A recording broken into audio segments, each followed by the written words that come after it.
శ్రీ మాముళ్ళమ్మ తల్లి జ్యోతిష్యాలయం. ప్రేమించిన వారు దూరం కావడం, భార్యాభర్తల మధ్య గొడవలు, అత్తాకోడళ్ల మధ్య సమస్యలు, పెళ్లి కుదరకపోవడం, విద్య, ఉద్యోగం, వ్యాపారం, చెడు ప్రయోగాల నివారణ మొదలగు ఎటువంటి సమస్యలకైనా పరిష్కారం చూపగలరు. స్త్రీ పురుష వశీకరణ 100% గ్యారంటీ. విదేశాలలో ఉన్న వారికి వాట్సాప్ కాల్లో జాతకం చెప్పబడును. గురూజీ రామకృష్ణ శాస్త్రి. Cell number 9949667583. మంచి హస్తవాసి ఉన్న గురూజీ. ఒకసారి కాల్ చేస్తే మీకే తెలుస్తుంది. ఓం శ్రీమాత్రే నమః. ఛానల్లోకి స్వాగతమండి. ఈ వీడియోలో మనం మీనరాశి వారి గురించి మాట్లాడుకోబోతున్నామండి.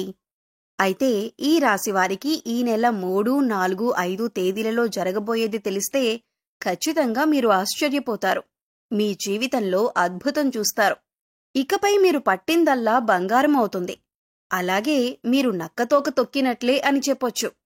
అయితే ఈ సమయంలో ఈ రాశి వారికి గ్రహస్థితులు ఎలా ఉన్నాయి, ఎందుకింత అదృష్టం పట్టబోతుంది అనే అంశాలతో పాటుగా ఈ సమయంలో మీరు ఏ పరిహారాలు చేయటం వల్ల ఇంకా శుభ ఫలితాలు పొందుతారు అనే అంశాలను ఈ వీడియోలో మనం వివరంగా తెలుసుకుందాం.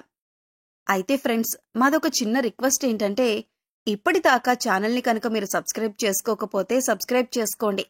వీడియో నచ్చితే లైక్ చేసి మమ్మల్ని సపోర్ట్ చేయండి. అలాగే వీడియోని చివరి వరకు చూస్తేనే మేమేం చెబుతున్నామో మీకు పూర్తిగా అర్థమవుతుంది. ముందుగా మనం ఈ రాశివారి మనస్తత్వం చూసుకున్నట్లయితే ఈ రాశివారిది చాలా మంచి మనసనే చెప్పాలి. ఎందుకంటే ఎదుటివారు కష్టాల్లో ఉంటే వీరికి చేతనైనంత సహాయం వెంటనే చేస్తారు. ఇకపై ఈ రాశివారికి గ్రహాలు అనుకూలించటం వల్ల అనుకూలమైన ఫలితాలను పొందబోతున్నారు. ఇప్పటి వరకు ఎటువంటి పరిస్థితులు ఎదురైనప్పటికీ కూడా ఇకపై మీరు అనుకూలమైన ఫలితాలను పొందుతారని చెప్పొచ్చు. ఎందుకంటే మీరు చేస్తున్న వృత్తి, ఉద్యోగ, వ్యాపారాలు అన్నీ కూడా చక్కగా కలిసి వచ్చే యోగమైతే కనిపిస్తోంది. ఈ సమయంలో మీరు బంగారం కొనే అవకాశం కూడా కనిపిస్తోంది. అలాగే మీకున్న ఆస్తిని లేదా ధనాన్ని రెట్టింపు చేయటానికి అనేక రకాల మార్గాలను అన్వేషిస్తూ ఉంటారు. అంతేకాదు, ఇంతకుముందు ఎవరైతే మిమ్మల్ని ఎందుకూ పనికిరావు అని నిందవేసి అవమానించారో వారి నోటితోనే వారు మిమ్మల్ని శభాషని మెచ్చుకునే విధంగా మీ ఆలోచన ప్రవర్తన ఉంటుంది. ఈ రాశివారు ఎక్కడైనా కొద్దిగా ఇబ్బంది పడుతున్నారు అంటే అది కేవలం వీరి కోపం వల్లనే. ఎందుకంటే తన కోపమే తన శత్రువు అన్న సామెత మీరు వినే ఉంటారు. అయితే ఈ సామెతను వీరి సమయంలో బాగా గుర్తుపెట్టుకోవాలి. ఎందుకంటే ప్రస్తుతమున్న పరిస్థితుల్ని గమనిస్తే కనుక ఈ సమయంలో మీకు మీ మాట తీరు వల్ల శత్రువులు పెరిగే అవకాశం ఉంటుంది. కుటుంబ సమస్యలు వచ్చే అవకాశం ఉంటుంది. బంధువుల్లో గొడవలు కూడా ఏర్పడవచ్చు. కాబట్టి కొంచెం కాస్తంత కోపాన్ని కంట్రోల్ చేసుకోగలిగితే మిగతాదంతా కూడా చాలా అద్భుతంగా ఉందని చెప్పొచ్చు. ఇక అంతేకాకుండా దైవ బలం కూడా చాలా ఎక్కువగా ఉంటుందన్నమాట. వచ్చిన సమస్యలన్నీ కూడా ఎలా వస్తాయో అలాగే వెళ్ళిపోతాయి. దేని గురించి కూడా కంగారు పడాల్సిన అవసరం లేదు. ఒక కంగారు పడే విషయం ఏదన్నా ఉంది అంటే కనుక ఈ మార్చి నెల నుంచి కొంచెం మీ లైఫ్ పార్ట్నర్కి, అంటే మగవారికి, ముఖ్యంగా మగవారికి సంబంధించి వాళ్ల భార్యలకు కొంచెం హెల్త్ ఇష్యూస్ అనేవి వచ్చే అవకాశం కనిపిస్తుంది. చిన్న చిన్న అనారోగ్య సమస్యలు, అంటే తొందరగా తగ్గిపోయే హెల్త్ ఇష్యూస్, వీటి వల్ల కూడా మీరు కొంచెం ఇబ్బంది పడతారు. ఆ హెల్త్ ఇష్యూస్ వచ్చినప్పుడు వాటిని నిర్లక్ష్యం చేయకుండా ఎప్పటికప్పుడు చెకప్ చేయించుకుంటూ డాక్టర్ దగ్గరికి వెళ్లి చెక్ చేయించుకుంటూ ఉంటే అవి ఎలా వచ్చాయో అంతే త్వరగా తగ్గిపోతాయి. ఈ మార్చి నెల వచ్చిన తర్వాత అదొక్కటి తప్పితే వృత్తిపరంగా కానీ, ఉద్యోగపరంగా కానీ, వ్యాపారపరంగా కానీ చాలా అద్భుతంగా ఉంది. బంధుమిత్రుల పరంగా కూడా మంచి అవకాశం మీకు కలయిక ఉంటుందన్నమాట. అందరూ కలిసినప్పుడు నవ్వుతూ మాట్లాడుకోవటం, సరదాగా మాట్లాడుకోవటం, ఇటువంటివన్నీ కూడా మంచిగా జరుగుతాయన్నమాట. శుభకార్యాలు జరిగే అవకాశం కూడా కనిపిస్తూ ఉంది. ఇక ఈ రాశివారు ఏదైనా కానీ మనసులో ఉంచుకోరు. చాలా స్ట్రైట్ ఫార్వర్డ్ గా చెప్పేస్తుంటారన్నమాట. అంటే ముక్కుసూటి మనుషులను చెప్పుకుంటూ ఉంటాం కదా, అలా ఏదైనా కాని మనసులో ఒకటి ఉంచుకొని పైకి ఒకటి మాట్లాడే మనస్తత్వం వీరికి ఉండదు. ఏదైనా ఉన్నది ఉన్నట్టు ఏదైనా అవ్వని అని చెప్పి మొహానే మాట్లాడిస్తూ ఉంటారు. సో దానివల్ల కొన్ని ప్రాబ్లమ్స్ వచ్చే అవకాశం ఉంది. అది చూసుకోండి. ఎవరి దగ్గర ఏ మాట మాట్లాడాలో అదొక్కటి కొంచెం జాగ్రత్తగా చూసుకోండి. లేదంటే మీ బంధువుల్లో కానీ, స్నేహితుల్లో కానీ, ఇరుగు పొరుగు వారు కానీ వీరికి పొగరెక్కువ అని అనుకుంటారు. అయితే ఆ సమయానికి అలా అనిపించవచ్చు, కానీ వీరికి ఏ మాత్రం పొగరనేది ఉండదు. ఎందుకంటే వీరిది చాలా సున్నితమైన మనసు. మనసులో కూడా ఏది ఉంచుకోరు. అలా ఎవరికి తెలుస్తుందంటే మీరు పక్కనే ఉండి చూస్తుంటే అప్పుడు మీ పక్కనుండే వారి గురించి మీకు పూర్తిగా అర్థమవుతుంది. గ్రహాలు అనుకూలించటం వల్ల వృత్తిపరంగా వీరికి లాభదాయకంగా ఉంటుంది. వృత్తిపరంగా చాలా ఆర్థిక లాభాలు ఉన్నాయి. ఏదైనా కానీ కలిసొచ్చే కాలంలోనే పట్టుకోవాలి. ఏదైనా కానీ కలిసొచ్చే కాలంలోనే సంపాదించుకోవాలని చెప్తూ ఉంటారు కదా. ఇప్పుడు సరైన టైం అనేది మీకు స్టార్ట్ అయిందండి. ఈ రాశి వారికి ఏదైనా సంపాదించుకోవాలి అన్నా, కొత్త బిజినెస్లు స్టార్ట్ చేయాలన్నా, ఉన్న వ్యాపారాన్ని కొంచెం డెవలప్ చేసుకోవాలన్నా, కొత్త ఉద్యోగాలకి ఇంటర్వ్యూస్ ద్వారా అటెండ్ అవ్వాలనుకున్నా, ఇలా ఏ రకంగా చూసుకున్నా కూడా మీకు చాలా అదృష్టదాయకంగా పనిచేస్తుందన్నమాట ఇప్పుడున్న కాలం అనేది. కాబట్టి ఖచ్చితంగా అటువంటి ప్రయత్నాలు ఏవైనా ఉంటే తప్పకుండా చేసుకోండి. కాకపోతే కొంచెం ఖర్చులు ఎక్కువయ్యే అవకాశం కనిపిస్తుంది. కాబట్టి ఏదైనా ఖర్చు చేసే ముందు ఈ ఖర్చులు మేమెందుకు చేస్తున్నాం, దీనివల్ల మాకేమైనా ఉపయోగం ఉందా, ఇది నేను ఖర్చు చేయొచ్చా అని ఆలోచించుకోండి.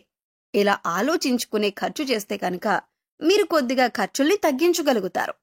1కి 10 సార్లు ఆలోచించుకోండి. 1కి 10 సార్లు ఆలోచించుకొని పెట్టకూడని దగ్గర ఖర్చు పెట్టకుండా ఉంటేనే బాగుంటుందన్నమాట. అది చాలా తెలివిగా ఆలోచించుకొని చేసుకోవాలి. ఇక ఈ రాశివారి యొక్క విషయానికి వస్తే వీరు చాలా తెలివైన వారండి. వారికంటూ ఏదైనా ఒక పని అప్పజెప్తే ఆ పనిని సక్రమంగా చేస్తారన్నమాట. అంతేకాదు దానికి ఏ వంకలు పెట్టరు. దాన్ని ఏ టైంలో ముగించాలో ఆ టైంకి కరెక్ట్గా పర్ఫెక్ట్గా కంప్లీట్ చేసి వర్క్ని అప్పజెప్తారు. దీనివల్ల ఉద్యోగాలు చేసే దగ్గర, బాసుల దగ్గర ప్రశంసలు, పొగడ్తలు వచ్చే అవకాశం అయితే ఉందన్నమాట. ఇక స్నేహం పరంగా అయితే చాలా మంచిగా ఉంటారు. స్నేహితులకు కష్టాల్లో ఉన్నారు అని అంటే వారి కోసం ఏదైనా చేస్తారన్నమాట. అంత గొప్ప నమ్మకం కలిగి ఉంటారు. ఈ రాశివారు ఎవరికైనా స్నేహంలో కనుక ఉంటే వారిని అస్సలు వదులుకోవద్దు. ఎందుకంటే వారంత మంచి స్నేహితులు మళ్లీ జన్మలో దొరకకపోవచ్చు. అంత మంచి నమ్మకం తగిన వాళ్ళు ఏదైనా కానీ కొన్ని పర్సనల్ విషయాలు ఒకరికి ఒకరు షేర్ చేసుకుంటూ ఉంటారు కదా. అలా పర్సనల్ విషయాలు నువ్వెవ్వరికీ చెప్పొద్దు అని ఈ రాశివారికి చెప్తే కనుక ప్రాణం పోయిన మూడో మనిషికి ఆ విషయాన్ని తెలియనివ్వరన్నమాట. అంత నిక్కచ్చిగా ఉంటారు ఈ రాశివారు. ఇక వీరికి విదేశీ ప్రయాణాలు కూడా తగిలే అవకాశం కనిపిస్తుంది. కాకపోతే వీరికి ఈ సమయంలో అంటే ఈ మార్చి నెలలో కొన్ని ప్రయాణాలు ఎక్కువగా జరిగే అవకాశం ఉంది. కాబట్టి మీరు ప్రయాణం చేసేటప్పుడు బండిలో ఒక వెల్లుల్లిపాయను పెట్టుకోండి, లేదా అమ్మవారికి కుంకుమార్చన చేసిన కుంకుమను పెట్టుకునే ప్రయత్నం చేయండి. దీనివల్ల ఏంటి అంటే మీకు చిన్న చిన్న ప్రమాదాలేవి కూడా జరగకుండా ఉంటాయి. ఈ ఒక్కటి జాగ్రత్తగా చూసుకోండి. ప్రయాణాలు చేసేటప్పుడు తప్పకుండా హెల్మెట్ ధరించండి. కార్లో వెళ్లేటప్పుడు ఖచ్చితంగా సీట్ బెల్ట్ ధరించండి. రోడ్డు మీద అటు ఇటు వెళ్లేటప్పుడు వచ్చేటప్పుడు అయితే ఖచ్చితంగా చూసుకొని రోడ్డు దాటే ప్రయత్నాన్ని చేయండి. ఎందుకంటే కొంచెం స్వల్ప గాయాలు తగిలే సూచనలు కనిపిస్తూ ఉన్నాయి. ఈ రాశికి ఇదొక్కటి మాత్రం మర్చిపోవద్దు. అమ్మవారి కుంకుమను ధరించండి. ఆంజనేయ స్వామి కుంకుమను కానీ, అమ్మవారి కుంకుమను కానీ, ఆంజనేయ స్వామి సింధూరాన్ని ధరించటం వల్ల మీకు ఇటువంటి ప్రమాదాలు తప్పే అవకాశం అయితే ఉంది. ఇక మీ ఇంటికి ఏదైనా గోమాత వస్తే గోమాతకు తినిపించటం కానీ, బెల్లంతో కలిపి నైవేద్యాన్ని తినిపించటం కానీ, ఇంకా గోమాత చుట్టూ 3 ప్రదక్షిణలు చేయటం, గోమాత వెనక భాగాన్ని తాకడం చేస్తూ ఉన్నా కూడా మీకు బాగా కలిసొస్తుందండి. మీరు చేసే పని పట్ల కూడా మీకు అద్భుతంగా కలిసొచ్చే అవకాశం అయితే ఉంది. గోమాతలో 33 కోట్ల మంది దేవతలు ఉంటారన్నమాట. ఒక గోమాతకు నమస్కరించుకుంటే చాలు, మీకు దైవానుగ్రహం అనేది పుష్కలంగా ఉంటుంది. మీలో ఉన్న సర్వదోషాలు కూడా తొలగిపోతాయి. మీకేమైనా అప్పులున్నా కూడా ఈ అప్పులనేవి మార్చి నెలలో తీరిపోయే అవకాశం అయితే కనిపిస్తూ ఉందండి. మీకు ఓవరాల్గా చూసుకుంటే ఈ సమయంలో ఒక స్త్రీ వల్ల కూడా మీకు చెడు అనుభవం ఎదురయ్యే అవకాశం ఉంది. కాబట్టి ఈ అంశంలో మీరు కొద్దిగా జాగ్రత్తగా ఉండండి. ఈ సమయంలో విద్యార్థులు చదువులో బాగా రాణిస్తారు. ఎక్కువగా ఈ సమయంలో మీరు శుభవార్తలు వింటారు. సో చూశారు కదండి, ఈ నెల 3, 4, 5 తేదీలలో ఈ రాశి వారికి ఏ విధంగా ఫలితాలు ఉన్నాయని మీకు అర్థమయ్యే ఉంటుందనుకుంటున్నాను. అలాగే మీరు చేసుకోవాల్సిన పరిహారాలు చేసుకుంటూ మంచి ఫలితాలు పొందుతారని ఆశిస్తున్నానండి. వీడియో నచ్చితే లైక్ చేయటం మర్చిపోకండి. అలాగే మీ ఫ్రెండ్స్ అండ్ ఫ్యామిలీ మెంబర్స్లో మీనరాశి వారు ఉంటే ఈ వీడియోని వారితో షేర్ చేసుకోండి. సబ్స్క్రైబ్ చేసుకోండి. అప్పుడు ఇలాంటి వీడియోస్ మిస్ కాకుండా మీకు నోటిఫికేషన్ వస్తాయి.